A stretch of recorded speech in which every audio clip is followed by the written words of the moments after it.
Hi అండి, అందరికీ నమస్కారం. Welcome to my channel Mihaan. మనకి సంక్రాంతి వచ్చిందంటే మనకి ముందుగా గుర్తొచ్చేది భోగి భోగి పండుగ. భోగి మంటల్లో మనకి భోగభాగ్యాలు ఇచ్చేలాగా భోగి మంటలు అయితే వేస్తారండి. ఇలాగా ఆవు పేడతో అయితే భోగి పిటకలు అయితే చేసి ఇదివరకు మా చిన్నప్పుడు అయితే ఇలా భోగి మంటలు అయితే వేసేవాళ్ళం. ఈరోజు అయితే మా మా పిల్లలు ఇలా భోగి మంటలు అయితే మా తమ్ముడు గారు అబ్బాయి మా అబ్బాయి వాళ్ళు భోగి మంటలు భోగి పిటకలు అయితే వేయడానికి వెళ్తున్నారు. మా వీధి చివరైతే భోగి మంట వేసారు. వందలు అయితే వాళ్ళు భోగి పిటకలు అయితే అందులో వేయడం జరిగింది.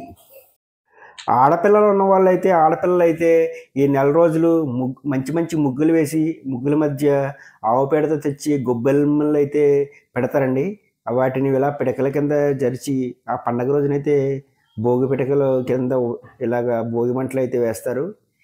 దీనికి చాలా వివరణ ఉంది. ఈ గొబ్బమ్మని కొన్ని చోట్ల గౌరీమాతగా, కొన్ని చోట్ల దాత్యానీదేవిగా అయితే కొలుస్తారండి. ఈవిని కొన్ని చోట్ల ఈ సంక్రాంతి పండుగని కృష్ణుడి పండుగ అయితే కొలుస్తారండి. ఇప్పుడు దీన్ని అలా కృష్ణ భక్తులైన గోపమ్మల నుంచి గొబ్బమ్మలుగా పేరు వచ్చిందని శాస్త్రాలు అయితే చెప్తున్నాయండి. అలా చిన్న చిన్న పేడతో తయారు చేసిన గొబ్బమ్మల్ని మన కృష్ణుడి భక్తులైన గోపమ్మలకు సంకేతం అండి. పేడ ముద్దని ముగ్గుల మధ్య పెట్టి అలంకరించి పూజ చేయడం మన దేన్ని అసహించకూడదని మన సాంప్రదాయం అండి, మన సాంకేతికం అండి. ఎందుకంటే మనకి ఆవు పేడతో అయితే చేస్తారండి ఈ గొబ్బమ్మల్ని. మనకు గొబ్బమ్మలు మా ఆవు అయితే మన హిందువులకైతే చాలా పవిత్రంగా అయితే చూస్తారండి. మనకి దానివల్ల మనకి ఇలా ఆడపిల్లలు అయితే ఇలాగా గొబ్బెమ్మల చుట్టూ పాటతూ ఇలా తిరుగుతూ చాలా ఉత్సాహంగా సంక్రాంతి రోజునైతే చాలా పండగ అయితే బాగా చేసుకుంటారండి మా సైడు.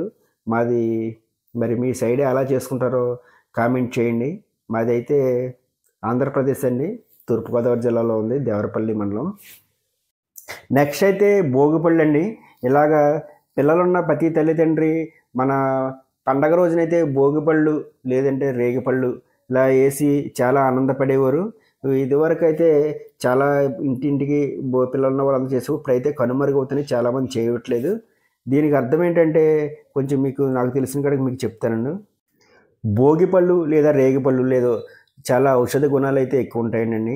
దీంట్లో చలికాలంలో మనకి జీర్ణశక్తి తక్కువ ఉంటుంది కాబట్టి రేగిపళ్ళు అయితే తినాలని ఇదివరకు అయితే చెప్పేవారంట. మన ఆరోగ్యం మీద మన అవగాహన ఉండేది కదండి చిన్నప్పుడు.